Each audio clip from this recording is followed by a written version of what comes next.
they have technical problems to come in and see it afterwards. So with that, I'll hand it over to Tizzy. Thank you, Mark, and let me share my screen right away. Share computer audio.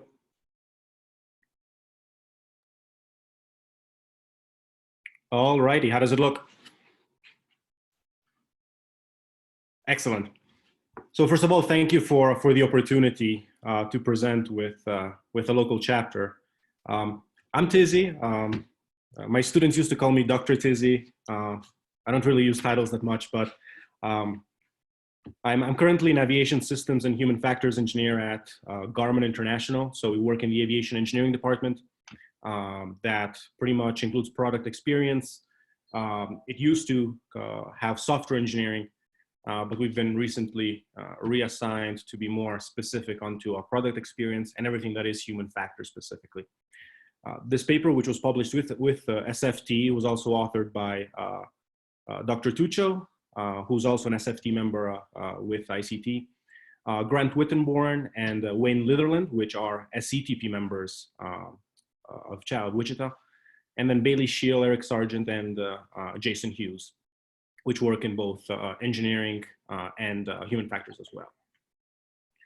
So just a little bit about me. I have a PhD in human-centered design with a focus in cognitive engineering. And I got the opportunity to get a PhD because of flight test. The reason was that I was getting a master's in flight test from Florida Tech with Dr. Kimberlin.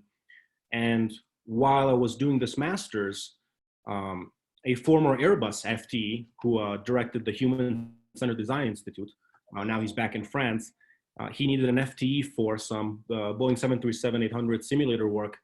And pretty much I got the chance to know the institute and so forth, and I continued my research in flight test into a more cognitive engineering aspect, if you will, of things. And right now I'm in the Midwest in Olathe, Kansas. And without further ado, I have a brief video introduction of Garmin Autoland.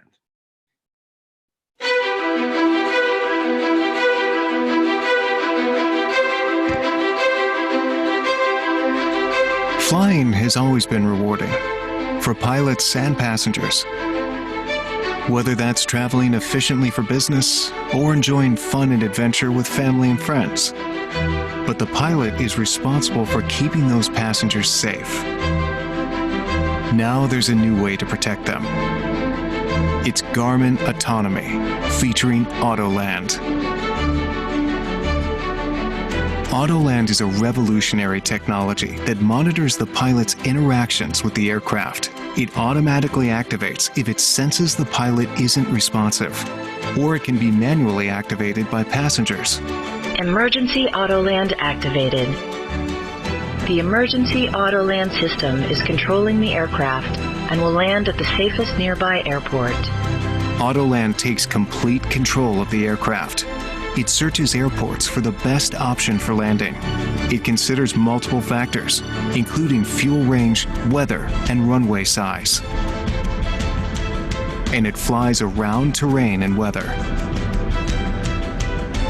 It automatically communicates with air traffic control and transmits the appropriate transponder code.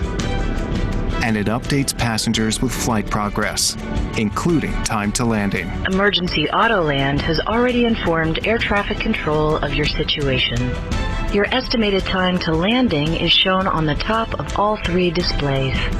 Autoland autonomously flies the approach. Your airplane has begun maneuvering into position for the final approach to landing. The Emergency Autoland system is controlling all flight functions. And it lands and comes to a full stop on the runway.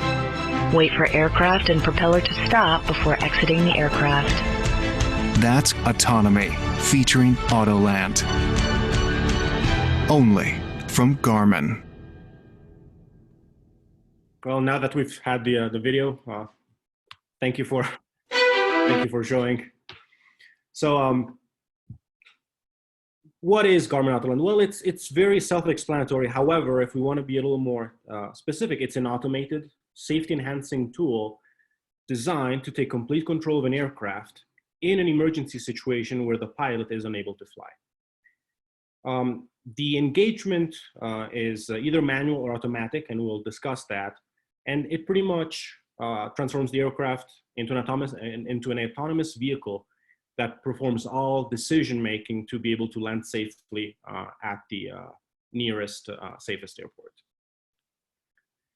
The activation, as I said, it's either manual or automated. Manual automation, which is perhaps one of the most interesting from a human factors perspective, is that a manual activation can be engaged by any human on board. And the use of the word human is actually on purpose. Why? Well, what could we have? We could have a pilot who feels they're about to lose consciousness. We could have a passenger who happens to be a pilot. We could have a passenger that has no idea what an airplane is. We could even have a child activating the system. So it really covers all aspects of human. On the other hand, automated activation, the aircraft can recognize certain off-nominal conditions. This occurs on some airframes with the right configuration of systems. But for example, with the electronic stability and protection, ESP, prolonged unusual attitudes will prompt the pilot to correct their maneuvers. And if there's no response, then the system takes over, engages Autoland, and assumes that, of course, the pilot is incapacitated. So on certain airframes, it can really be ubiquitous. It really is everywhere and lives everywhere, always watching. It was conceived as a natural, almost obvious evolution of various capabilities within Garmin. Of course, automatic flight control systems, AFCS, are one of the strong points of Garmin, but also lateral and vertical navigation capabilities, so generating routes, identifying routes, and so forth. As I've said, operationally, it's an off-nominal system, so not nominal, it's only off-nominal, used in emergency situations with an otherwise catastrophic outcome. The assumption is, if the pilot is incapacitated, theoretically speaking, we could assume that the aircraft is lost with all crew members on board. And this otherwise catastrophic alternative, if you will, was taken into consideration by the government when the certification requirements were discussed. And the reason for this is, if we consider a nominal Autoland situation like a Cat 3 Autoland, it requires a triple autopilot redundancy. Something that smaller aircraft, like the ones that Garmin has certified with Autoland, they might not have the ability to serve the necessary volume, cost, or weight for this type of redundancy. And overall, it was a joint effort of multiple departments, multiple groups within Garmin, obviously systems engineering, human factors, flight control systems, flight operations, the navigation team, and so many others. And specifically today, I'd like to talk about the human factors aspect and the flight test aspect, both of which I think in the future, our aviation world will have to do major work in. So once again, the primary focus is pilot incapacitation. And per the NTSB, this data comes from Dr. Tuccio, who was a former NTSB federal investigator. There are about 307 instances between 2008 2019 with crew member impairment, including other type of incapacitations, not only loss of consciousness, but alcohol, drug use, etc. And 82, we talk about carbon monoxide, health issues, or hypoxia. And I have two use cases here, which probably would have been a great Autoland situation. The one on the left is a King Air in Florida, if I remember correctly. And what happened was, there was a pilot on the left seat, there was a passenger on the right seat, and the passenger happened to be a pilot with no flight experience on the King Air. However, the co-pilot managed to land the aircraft with a lot of help from ATC, literally trying to understand what's the correct power setting, please give me some instructions, help me out on how to fly this aircraft. So there was a lot of uncertainty, which Autoland could have covered, if you will. The one on the right, on the other hand, is a Bonanza flight. I believe it was in New Hampshire. And the pilot, it was 2 passengers on board, a pilot on the left seat, we should say passenger on the right seat. Apparently that person was also a pilot, but per the NTSB, there was no no knowledge whatsoever that that person was able to fly an airplane. I'm not exactly sure what that means, but it doesn't matter. The pilot actually died. He had a massive heart attack, and they lost the aircraft with everybody on board. So, you know, the recognition of an unusual attitude, for example, after somebody dies, would have triggered Autoland. Now, needless to say, the challenges are many. Here's just the major ones, and then of course there's multiple within these categories, but differential braking was one. Garmin had to install speed sensors on the landing gear to prevent skidding, and of course had to perform actual ground tests to determine what is the actual braking quantity required to be able to control differential braking. The flare algorithm, probably the most critical of phases of flight. There was, of course, extensive flight tests to determine the exact gains required to operate that, and what systems were required to make sure that it was accurate. For example, a radar altimeter. Speed management was another one. Obviously, if the aircraft is to navigate both laterally and vertically, there needs to be an auto-throttle solution that can adapt all flight profiles, including the approach and the configuration changes, which is a big test point. And of course, higher control laws for low airspeeds and low altitude. Obviously, autopilots usually are intended to be controlled in very stable situations. However, for the given required position, the required precision for these approaches, where you need to get into ground effect, derotate the aircraft and so forth, the control systems need to be really highly tuned. Now, here's where maybe a little bit of that human factors comes in, specifically machine-based decision-making. Now, typically, when we look at designing these systems, not only from a display point of view, but you know, the whole aspect, the whole architecture, the typical design goal is, well, let's align pilot cognition with the system's interactions, right? If we require people to operate the system in a certain way, we need to make sure that the people using them are people that are trained in the system, know what they're doing, and so forth. Therefore, we could almost say that we align what the pilot thinks with what the system is supposed to do. That's, in a way, the end goal, to make sure that human systems integration is flawless. However, with Autoland, we have an atypical design goal. Why? Because passengers are not domain experts. So what do you have? Well, you have an avionic, and in the case, for example, of the ones of the aircraft that are flying today with Autoland, we're talking about the G2000 system, which is definitely a little more sophisticated than others. And you have, therefore, a pilot that is very capable of flying the system, talking to that system. Then suddenly, that same system needs to communicate with somebody who might have no idea what that is. So it's a complete shift in cockpit agent interactions. The machines and the humans in the cockpit are no longer the ideal situation. So for that reason, we need to make sure that we cover the lowest of situations where, you know, a child engaged it, who has no flying experience, no idea what's going on. For that reason, Autoland becomes the highest authority in the cockpit. That is the case unless, of course, the pilot deactivates it. Pilots always have the highest level of authority, but we assume in this case they're incapacitated. How does it do that? Well, it declares an emergency. It plots a course through a very complex matrix. It manages all systems on boards, you know, flights, flaps, even the altimeter setting. It manages ATC communications, and it even takes over those interactions which were once human-human.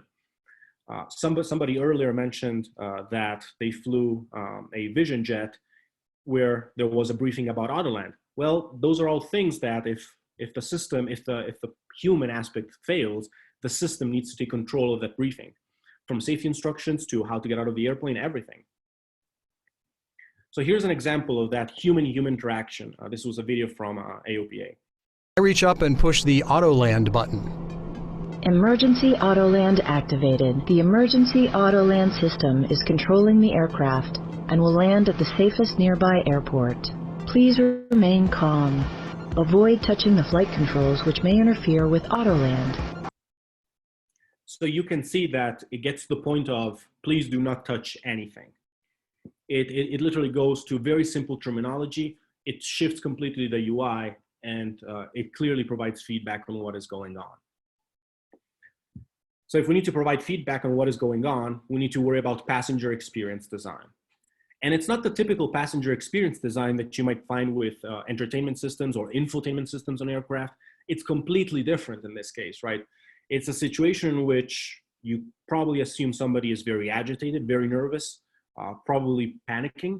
And therefore, there needs to be this trust between the system and the other humans in the cockpit, something that is not very easy to manage. So what can we do? Well, first of all, we need to perform a pre-briefing for any passenger activated modalities. If the system can be activated manually, which all can, in that case, everybody in the cockpit needs to be aware that that is possible. The avionics need to be tailored at that point for passengers.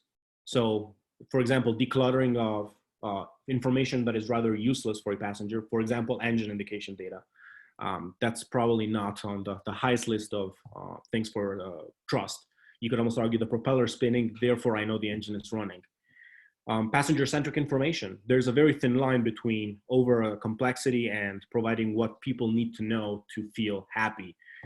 Happy being a big word here, but things like destination. When am I going to get there? Where am I right now? Are there any problems? What do I need to do? All of these things. And we perform extensive audio narrations to perform this reassurance. For example, what is happening now? What is happening next? Things that are already happening, like I've already told ATC of the situation, you will be fine. Yet still allowing the passengers the ability to talk with someone. In this case, the system is very, very open. It doesn't say, I'm talking with ATC, don't do anything. It says, if you really want to talk to them, you can, and here's how. And then there's a lot of different situations that need to be accounted for. The one that I think really provides the best example is the assumption of an aircraft trying to enter an approach procedure, and the aircraft is too high. It cannot engage the approach at that altitude. What needs to happen? Well, the aircraft needs to enter a holding pattern, losing altitude until it's ready to enter the procedure. Well, if you put yourself in a very scared passenger on board, what happens? Well, the system is telling me that I'm going to the airport. I might even be seeing the airport. I know it's right ahead of me, and then suddenly the airplane turns in the opposite direction and starts going in circles. Definitely a scary situation. And so the aircraft performs audio narrations explaining what is happening and that everything is still okay. So again, I really want to reinforce this. We designed to reduce fear, reduce stress, agitation, and trying to eliminate human errors. An example of this, well, Autoland can be deactivated by disengaging the autopilot, which on most airframes is going to be located, or is also located, on the control column, on the yoke, the control wheel, etc. Which, if you notice, it's going to be very close to the radio controls. So if we told passengers earlier that you can communicate with ATC, definitely they should not get even close to the mic control on the yoke, because it's so close in proximity to the Autoland disengage button. So the Garmin touch controller, which is used to control the displays, it's a touchscreen system, is redesigned to provide information for radio communications. And the wording is very down to earth. It's very human. It's not piloty. Like you can press and hold. It's like a walkie-talkie. It's all verbiage that quote non-airplane people can understand. When it came to designing what is visible of Autoland, probably the first thing is prioritizing what the content needs to be. This is a very early prototype in which there's almost no intent of looking at the UI aesthetics or the location of information. It was more of a, what content do we need? And we have very clear elements. We've got the feedback of the system status, it's active. We have some information about what is about to happen. So initial descent in 1 minute, progress bars, location, destination, other status information. Do I need to do anything? Does the passenger need to do anything? And then how to talk with air traffic control. So there's a lot of information here and there that was designed specifically for content, nothing really more. And here's, on the other hand, is a PFD for Garmin Autoland. It's obviously recognizable. It still provides status. It still provides the ETA. It provides information about maneuvering, so turning left in 3 minutes, descending in 5 minutes. It's telling me where I'm going, New Century Air Center. It provides a map, a very clear navigation map, which provides information of where am I versus where am I going. But it also keeps some altitude information available with altitude, airspeed, and the HSI with the CDI. Why? Well, you can clearly see where the airplane is going, which helps. You've got information about altitude and speed, which could be interesting. And if the pilot regains consciousness, there is a certain expectancy that they will be able to look at the system and understand what is happening. You know, I'm that far from my XD. I'm good in airspeed. I am good with altitude, and I'm this far from probably entering a procedure. So there's a lot of information that goes both ways. Now, to have some fun, if you will, and figure out what these passenger reactions are going to be, and really understand how the system is supposed to be designed, there needs to be scenario-based experiments with non-expert users. It really is a new aspect of these things. Another parallel that I can think of is passengers for space tourism, right? People that are not accustomed to the technical aspects, and suddenly they are forced to interact with systems and so forth. This is the one of the Garmin flight simulators with a G5000 integrated flight deck. It has 3 display units, 4 touch controllers. During these experiments, there was 1 test pilot, 2 human factors engineers. One was an observer in the back, while the other one played the role of ATC for communications purposes. And there was 1 participant at a time. And that participant was an unsuspecting non-pilot from other departments within Garmin. The scenario was relatively straightforward, even though rather long. It involved a pre-flight briefing, including Autoland, not with particular emphasis, but there was obviously some mention of it. And the pilot was taking care of every aspect of flight operations, from the checklist, from taxiing, from being cleared for takeoff, everything that made the flight more realistic. At one point, the test pilot faked a loss of consciousness. And from that moment on, human factors examined the passenger reactions, interactions, all the different behaviors that would be showing up in this situation. To be able to analyze this data, to reduce the data, there were, of course, objective measures. So, you know, for example, time. There were subjective measures, you know, when did you start feeling the fact that you needed to interact and so forth, and open-ended questions. So the typical, if you will, human factor protocol. And here for you, I have a video of one of these simulator tests. On the right, we have a test pilot, and in the back, we have 2 human factors engineers. One was attending for other reasons, not specifically to be part of the experiment. But this gives a very good idea of the type of experiment. Here comes 9,000. You know, I'm not feeling really great. You got that 6-sec handy? Is there a 6-sec?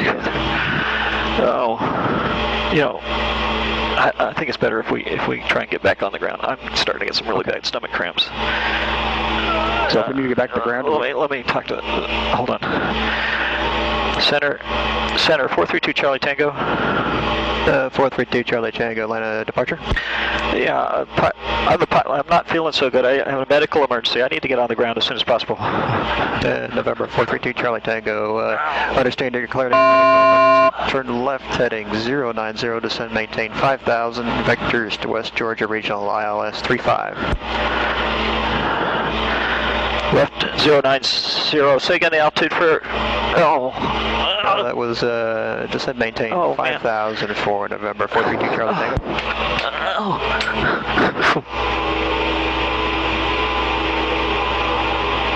And November 432 Charlie Tango, line of departure, how do you hear?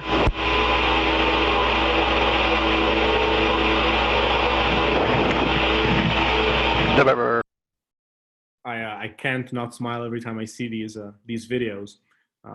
Our test pilot there, he should have received an Oscar for his performance.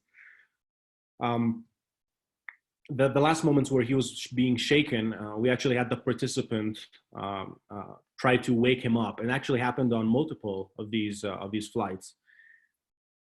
And the fact that many flight operations were observed, the fact that these people still knew they were being, quote, tested in a way, really kept some of the realism up, knowing, of course, that we're not in a real pilot, in a real aircraft, going a real medical emergency.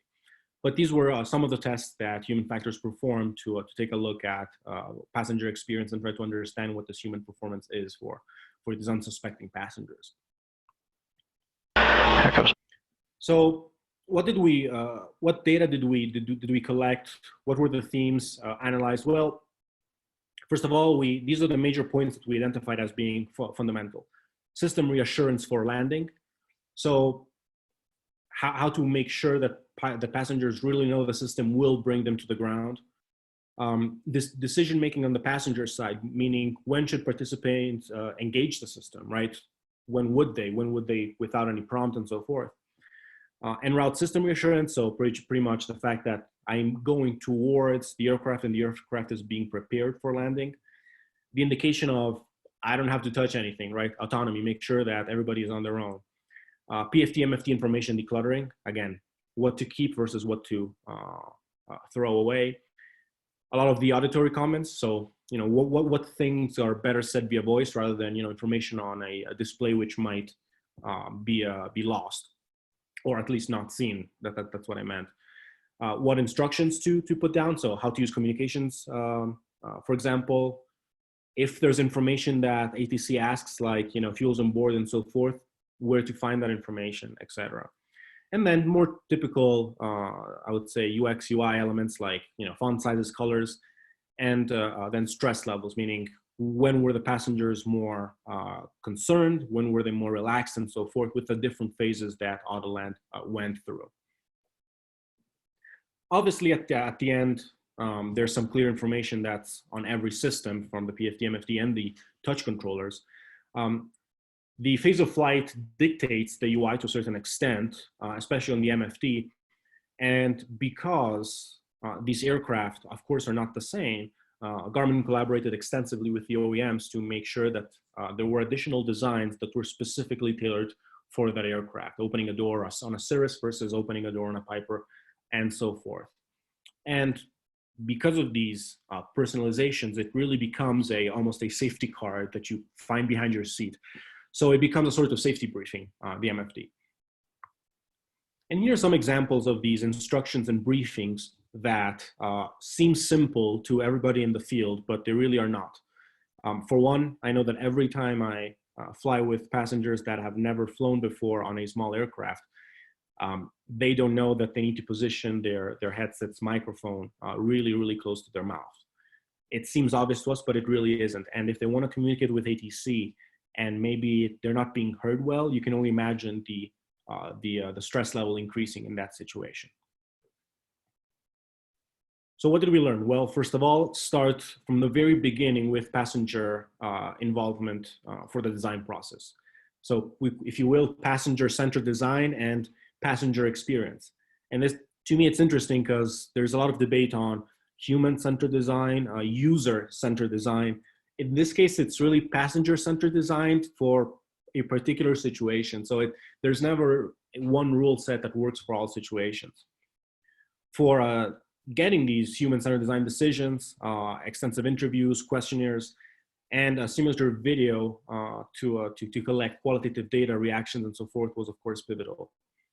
I've mentioned this before, that the optimal level of information, it's a very thin line between overloading a passenger versus not reassuring them that everything is going according to plans.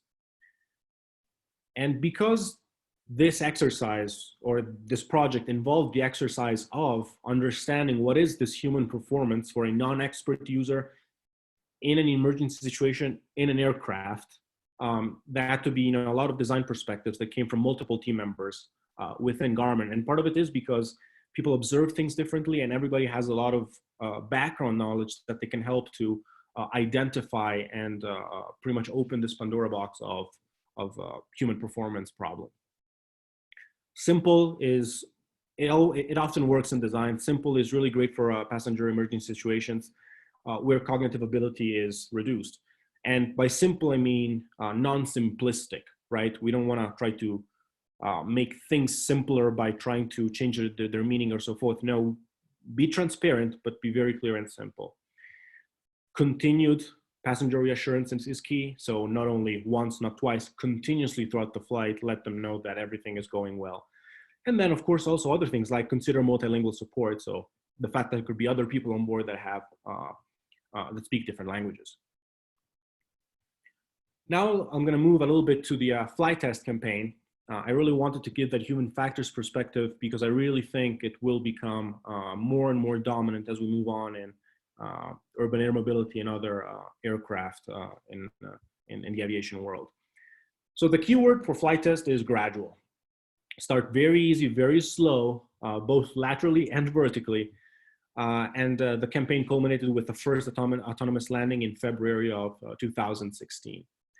The initial aircraft, which was assigned in 2014, was a Columbia 400, now rebranded, I believe, as the Cessna Corvallis, with a brake servo, yaw damper servo, wheel speed sensors, a radar altimeter, and auto throttle servos.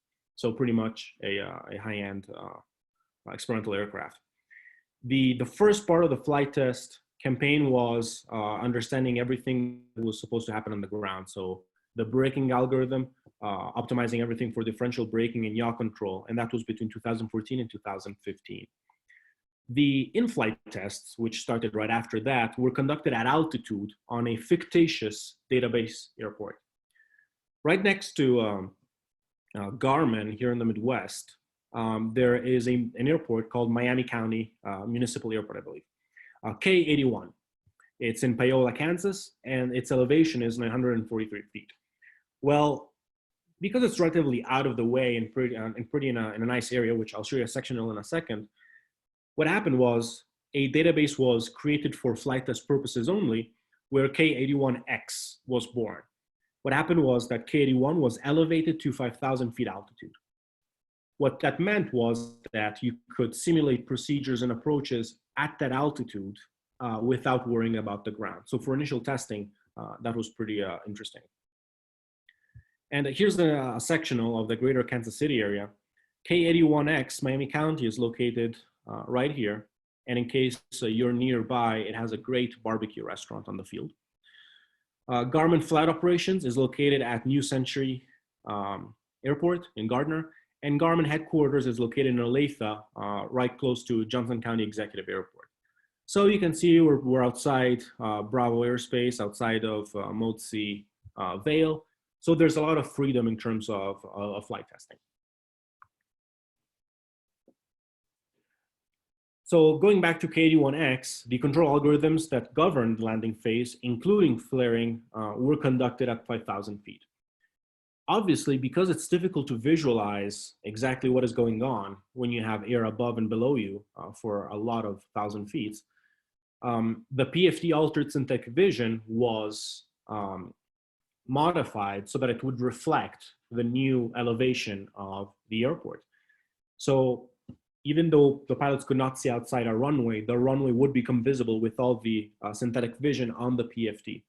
So it helped to a certain extent to judge how well the system was doing. Of course, it's not extremely precise, but it gave a lot of input. The crew then gradually reduced the test altitude, integrating the radar altimeter for the landing algorithms, right? So always lower and lower in altitude. Then obviously getting so low that you do actual airport approaches with the autopilot all the way prior to landing. So making sure that the beginning of the algorithm would work fine. Flaring, which is probably one of the most dangerous aspects of this, was tested next with extensive adaptation to the airport environment. Of course, when you flare, there's so many different variables that come into play, many of which cannot be foreseen. Some could have very weird consequences and so forth. We could imagine mechanical turbulence, crosswind components, debris on the runway, something that might change the ground effect characteristics, literally anything. So flaring was, of course, tested extensively at various airports. After that, it moved to the greater architecture. So integrating everything that was FMS, right? So not only are we doing the approach, give me the whole lateral flight path of the aircraft and the whole vertical profile of the aircraft. Make sure everything would work fine. Finally, the actual certification, which involved a start to finish test, if you will, that even includes all the way down to engine shutdown with some airframes, was conducted by the specific OEMs. Needless to say, there's extensive risks that appear during the campaign. Number one is probably the flare at less than 50 feet AGL. And K81X was probably the beginning of this exercise to mitigate situations. Starting at 5,000 feet, you can start adjusting the bigger issues in the control loops. And then at one point, to be extremely precise, you really have to get down to real airports. There was, the aircraft was initially equipped with a radar altimeter. However, there was some analysis to determine whether it was really needed, meaning was GPS sufficiently capable and precise to perform the flare. And it was determined that the radar altimeter was required for that level of precision.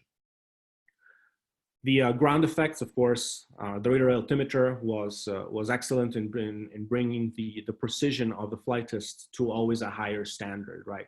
You flare always lower and lower and lower until you derotate. Needless to say, in all of these situations, the pilot is always perfectly ready to intervene and take over the situation. Brake fire and performance. Garmin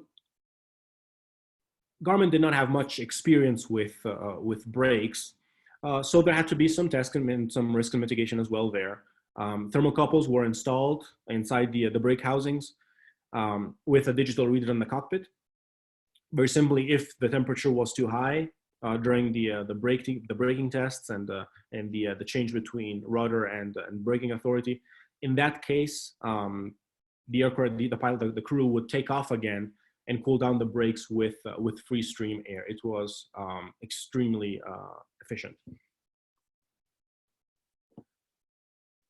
So once again, the braking required. So not only the temperature, but understanding what did we actually need for braking.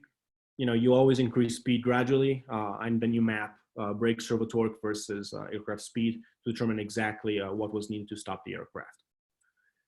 Crew readiness, this is something common to all flight tests. It wasn't specific to Autoland in any particular way, but safety briefings were performed prior to every test execution. That's obviously a flight test 101 situation.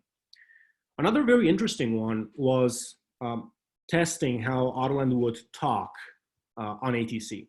That is, of course, it broadcasts on 1 to 1.5, but it's the first talking system. It's you know, it's not like an ELT that transmit without voice. So in order to test that, well, you need to do the real thing. And so there were some discussions with the FCC to make sure everything was properly set up for these type of tests. What was learned? Well, I've said it at the beginning, I'll say it again, a very gradual flight test. Highly attentive, again, safety always number one priority. These were manned flight tests with highly trained crew members that were always ready to intervene, but at the same time, minimal flight crew. Don't have anybody on board that you don't need to. Detailed briefings before every flight for making sure that the expected performance was understood, what were the limitations of the test, and what were the abort parameters. And probably one of the most important and I almost think fascinating lessons learned was how to coordinate between crew members in order to interpret the performance of the previous test versus the next one on, between landing tests. So you do perform a landing while you're on the upwind and then back on downwind and so forth to go back for a second round, really understand, okay, what went wrong, what went right, how do we tune things and so forth to be able to increase safety, increase performance for the next flight. So a lot of coordination between test pilot and test engineer between these flights. The test sites obviously are not tested only for the multitude of variables that could come up, geometries and so forth, but also ground rescue support. If something goes wrong, you want people there. The iterative testing at altitude was found to be great for the tuning of the autopilot systems for the full range of wait and see locations on landing. And needless to say, again, post-flight data analysis was fundamental, especially in identifying those time-critical mode transitions in the flare, ground flaring, ground effect, derotation, and so forth, really getting all the times perfectly right. Here's some more other higher level lessons learned. Autonomous and highly complex systems are best tested component-wise. Autoland, of course, has so many components, right? We're talking about mechanical systems, we talk about autopilot control loops, we talk about UIs, we talk about vertical profiles, lateral profiles, auto throttle. So really full FMS, all systems working together. If you look at them individually, slowly, you're more likely to find the individual problems of each, and then at the end, put them together. And of course, the testing was performed together by flight test, but when it came to also looking at the individual systems, other groups at Garmin would intervene as well, who had extensive experience in FMS testing and so forth. The crew reviewed and increased passing performance criteria to increase safety. So it's always, how can we make performance better and how can we make safety better? That was continuous after every single flight. Video footage is great, especially for those departments at headquarters that cannot be on the flight. That performs great examples to see all of the complex features working together and where things went well and where things went wrong. A picture tells 100 words. You can only imagine a video, how many it can speak. Because of this huge complexity and integration, there's of course a big question between real world environment emulation, so realism and fidelity versus effort, right? And this is a quote from one of our flight test pilots, which I really like. It is probable that the amount of effort needed to recreate everything in a risk-free simulated environment will be equal, if not more, than conducting real flight tests. In the past years, especially during my academic experiences, I don't know how many times I've read papers or heard, engineers mention that sooner or later flight test will go away and everything will be in simulation. There will be no need to risk the metal bird or crew members. And this is a great example of, a highly experienced professional saying, well, we need to consider these things, and what we've learned so far, we see that real flight tests are still pivotal. They're still important. And I think that's maybe a great lesson learned for everyone. Now, looking ahead, and with this, I just mean the aviation world in general. I don't mean Garmin. There's possible extensions of Autoland in autonomous flight, specifically urban air mobility, right? But the big problem is transforming an off-nominal emergency system into a nominal system.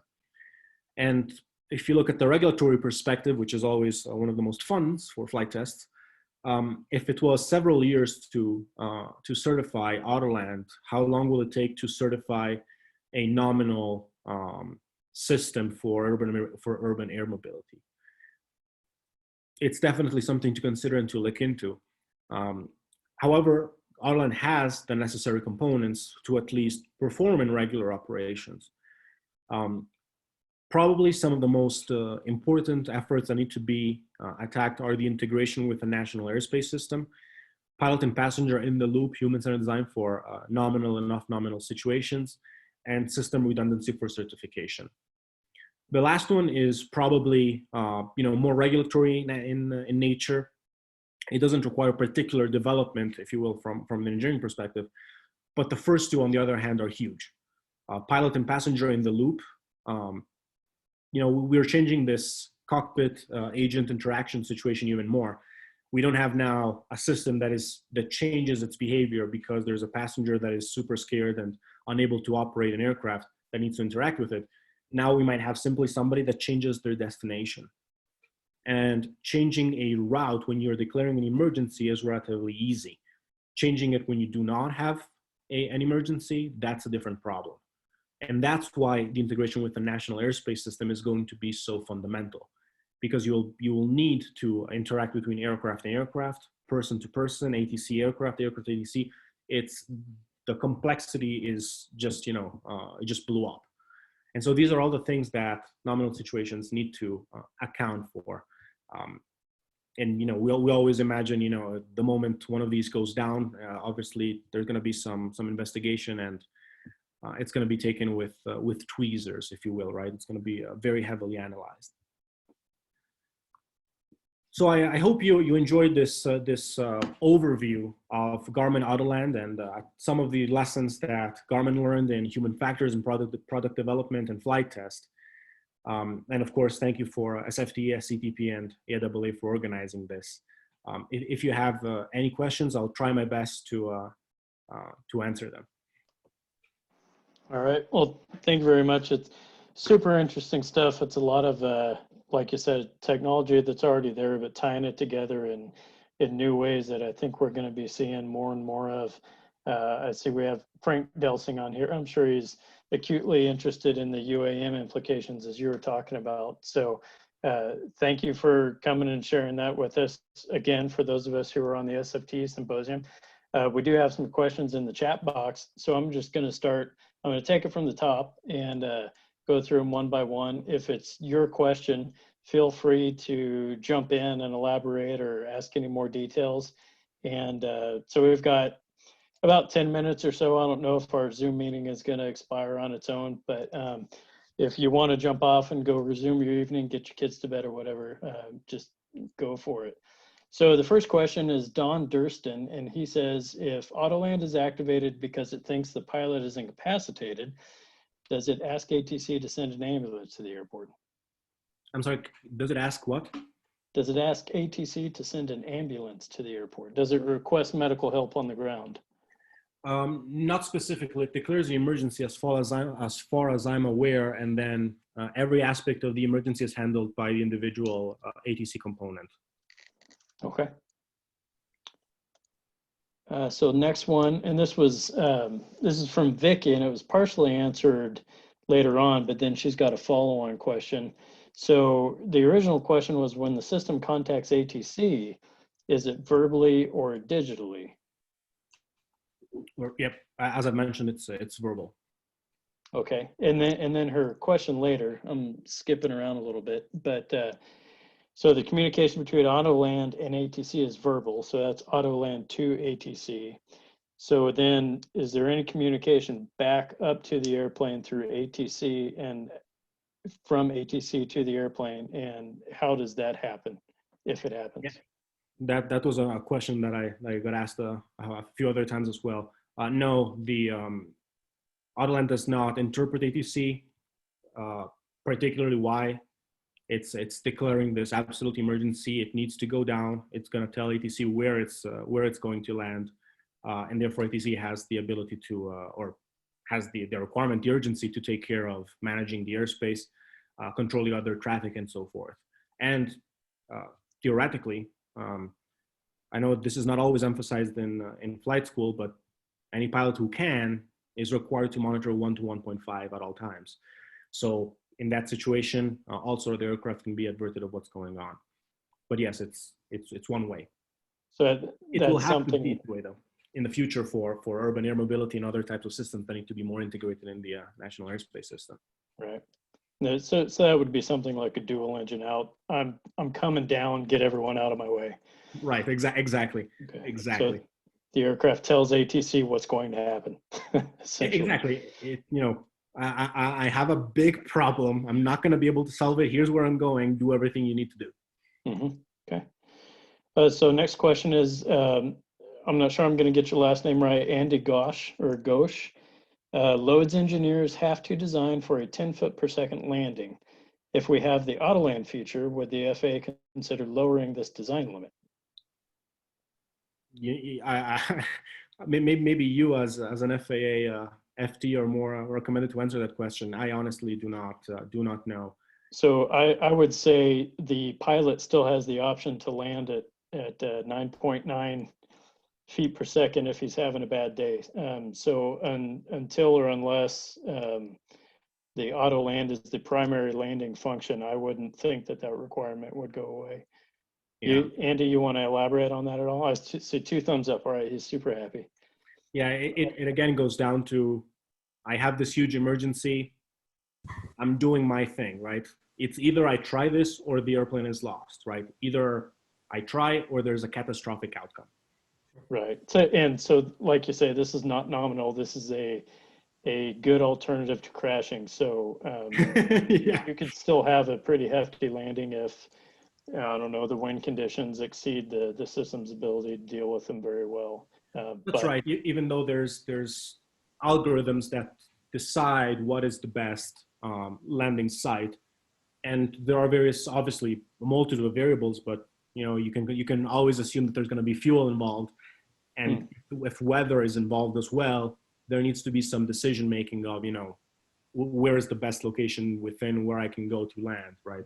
So yes, if it's beyond limitations of crosswind, well, if I had an emergency as a pilot, I'd try it, right? I'm not too worried about, going within legal limitations at that point. But again, it goes back to, again, catastrophic or I try. Yeah. So you've landed, but we're not necessarily going to guarantee that your airplane's going to be able to fly the next day, but at least everyone's going to play alive.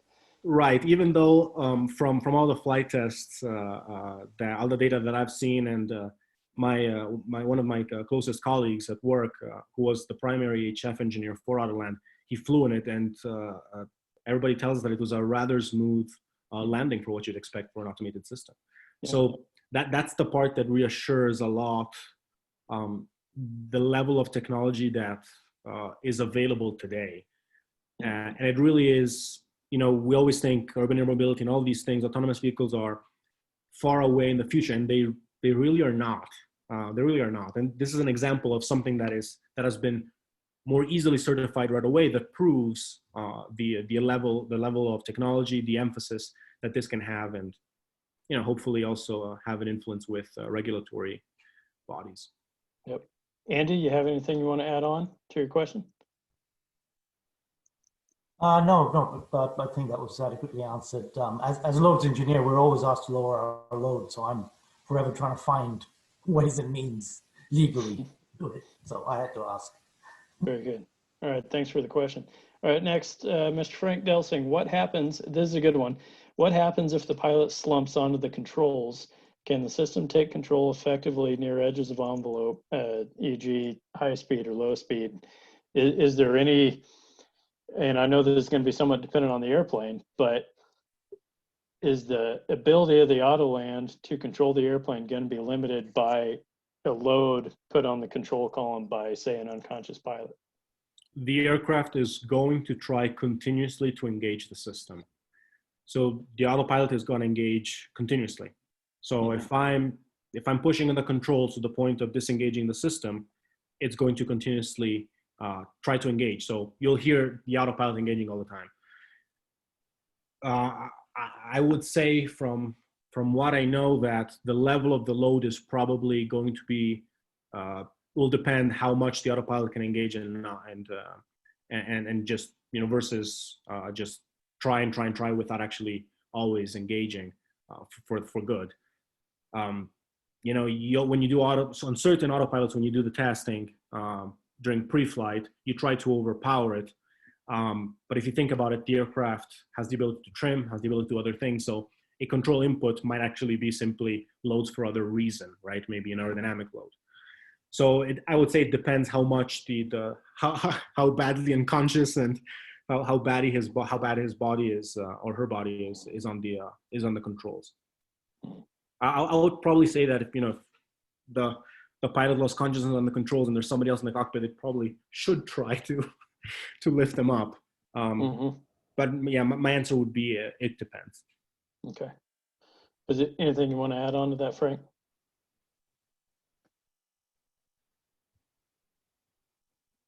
No, thanks. That's good. Thanks. All right.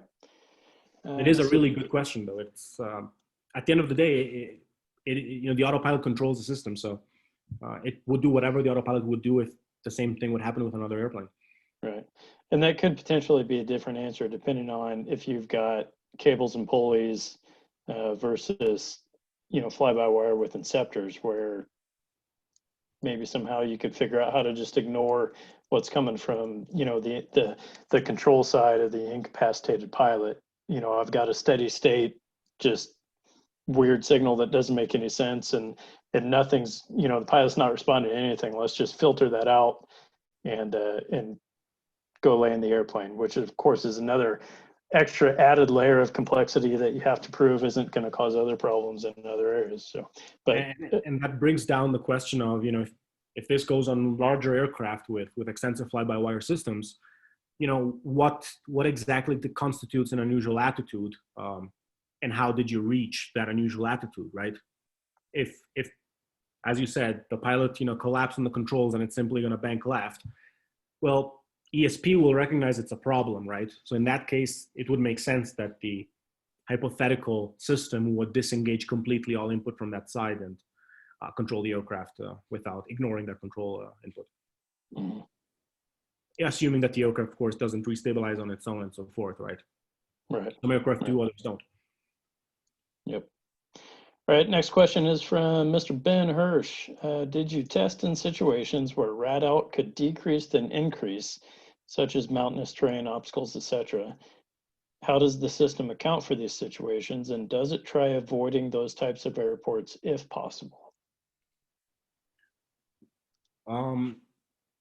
What I can say is that the system takes into account terrain. It not only takes into account terrain, but it is capable of creating a vertical profile and managing all systems with auto throttle and so forth. So you can see that it definitely has a lot of autonomous maneuverability, if you will, a lot of decision making there. When it comes to landing and so forth, you could almost argue that obstacles could be part of terrain, but because the aircraft to land performs an instrument approach procedure, theoretically, they should be already accounted for by the FAA who certified, who inspected that approach. But does it select airports based on instrument approach? So if you've got an airport that's very close within range, but it doesn't have any instrument procedures, will it skip that and go to the next best one? Indeed, it will. It needs an instrument approach procedure to land the aircraft. Okay. It cannot choose any airports. So it's not at the software level, so to speak, going to freak out if it gets an altitude warning due to rad out, due to rising terrain, just prior to the runway. The aircraft will know what to expect given an instrument approach procedure. Okay. Anything you want to add to that, Ben? If you're still here? Yeah, you're still here. No, that's good. Thanks. All right. Thanks. Good to see you here, Ben. All right. So that's all the questions that I see in the chat box. Any last minute go backs on anything? And if anybody has any other questions that they get later, they're more than free to email me or message me or anything really. I'll be more than happy to not only answer, but find, even more precise information as much as I can. And again, I apologize, it's very high level. There's every little aspect of Autoland deserves its own little high level technical presentation. But of course it's impossible in 1 hour to cover everything. And it's such a fascinating technology that seeing it how it works as a whole, I think it's brilliant. Yeah. It's a lot of details and a lot of hurdles to be overcome. And I think we're going to be seeing a lot of the same stuff as we move into the UAM territory and some of the interesting parts that maybe aren't getting a lot of attention yet, such as the passenger interaction, which is tailored for non-aviators, which Indeed. is a trail that you guys are kind of blazing a little. So right. We'll get some precedent out of that. Right. And this is an example, but any project that I've worked with in Garmin has had extensive collaboration between flight operation, flight test, and human factors. Many human factors engineers were in flight test, vice versa. So we're heavily intertwined, and we really do talk about all aspects together, right? from testing to a small human factors concern that bothers someone, everything. So it's great to see that integration working together, that collaboration that's needed, and it's going to be more needed in my humble opinion for autonomous systems. Mm-hmm. Yep, very good. All right, well, I appreciate the presentation, and as a little token, send us your address and I'll send you a SFTE Wichita chapter patch in the mail there. And we've had those down here, but I don't think you guys up in Garmin have had a chance to get those yet. So Right. Thank you. I appreciate that. It's great because whenever I fly on my own, we have flight jackets and human factors, and I need to rip off some patches and just put another one, and this will be a great one to put on the flight jacket. So thank you. I appreciate it. I've already got Velcro. So beautiful. Beautiful. Thank you right. so much, Mark. Thank you also to Ben. Thank you to everyone, really, and it's been a real pleasure. Thank you. Vicky, do you have anything? Thank you very much, Tizzy. It was really an excellent presentation. I feel reassured that the next time I fly with my friends, I'll know, hey, there's a good system here. They're not going to have any problems, but just in case. I hope you never have that problem. That's right. Even though we really want to see it in action, we don't want to. We probably don't want to see it more than we do want to see it. So thank you for saying that. I really appreciate it. For AIAA, we have a meeting that we haven't got on our calendar yet, but coming up probably the third week in February, where one of our members, John Latal, is going to tell us about the airplane that he's building. So watch for our announcement on that. Absolutely. Right. Awesome. Probably won't be as smart as this. Building an airplane is definitely not for the faint-hearted. That's right. And we appreciate this opportunity to co-sponsor this meeting with SFTP and SETP. Thank you. Yeah, this is really great. The cross-sharing of information, I think, is really good for everyone. Getting some exposure to things that we might not otherwise in our own little silo. So if you guys schedule that and send us the invitation, we'll blast it out and make sure SETP gets it as well. Okay, great. Thank you. All right, cool. Well, I think that's a wrap. Have a good night, everyone, and thank you again. All right, thank you. Bye-bye. Right.